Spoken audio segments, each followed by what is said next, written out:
You ask Tiger to solve. This deals with linear equations with one unknown. The final result is n equals -24. Let's solve it step by step. Isolate the n. Multiply both sides by inverse fraction 3 over -2. Move the negative sign from the denominator to the numerator. Group like terms.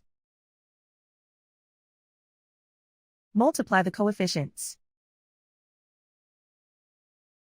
Simplify the arithmetic.